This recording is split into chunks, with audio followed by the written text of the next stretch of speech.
On the edge of Fairview, past the quarry road where weeds crack the pavement, stands a house no one keeps for long, number 77 Red Ash Lane. Its windows are boarded now, the paint flakes in strips.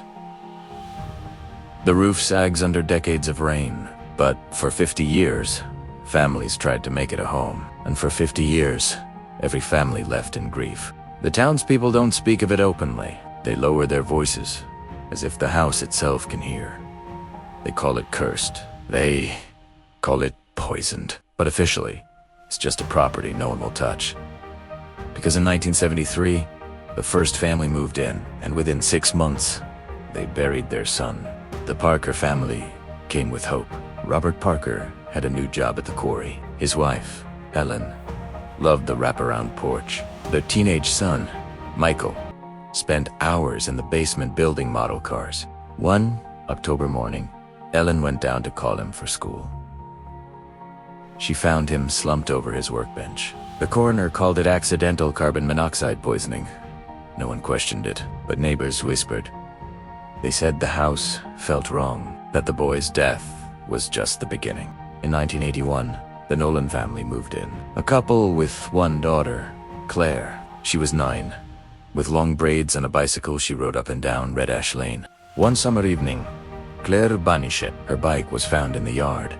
The gate still closed. Police scoured the woods, drained the quarry pits, knocked on every door in a signe vert. The Nolans left town months later, broken. Claire was never seen again. When the police sealed the file, they included one detail not released to the public. In the basement, written faintly in chalk on the far wall, was a name, Claire Nolan.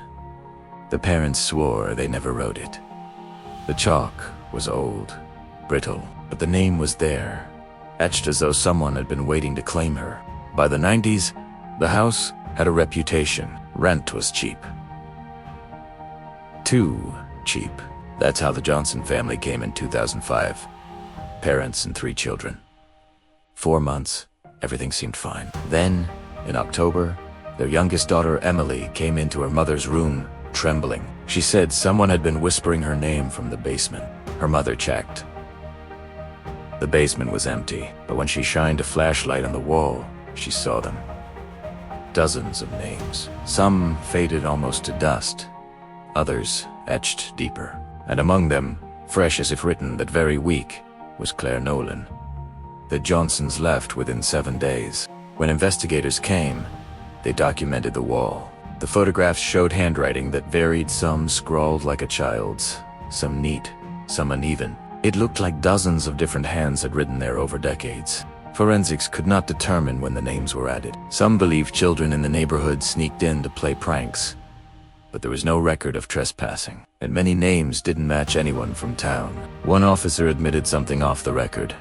While photographing the wall, he swore he heard faint scratching, like chalk against concrete, but the room was empty. In 2012, one final family moved in. They lasted 3 months. They reported scratching in the walls at night, a sour smell, like rust and ash. Their daughter complained of nightmares, dreams, where someone whispered her name over and over. Then, one evening, they went to the basement and saw it for themselves.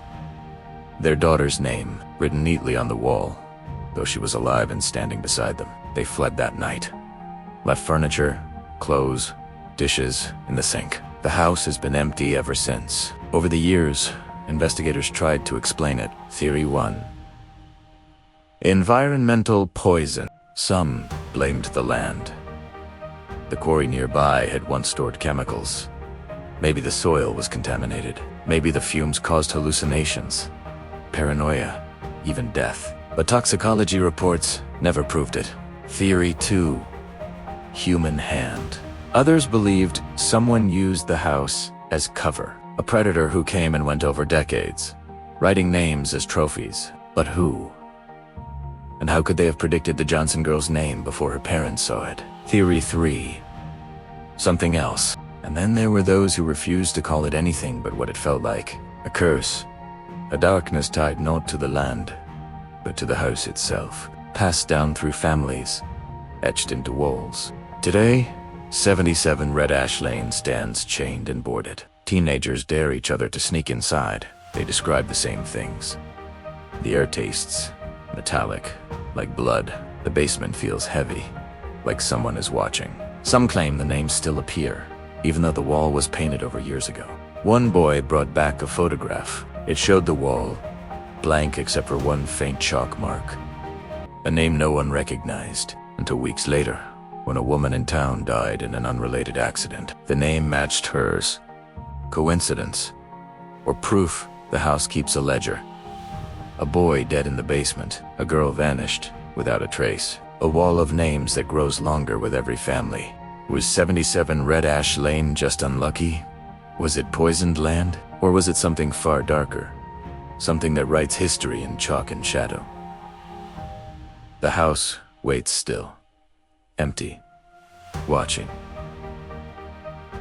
And maybe waiting for the next name.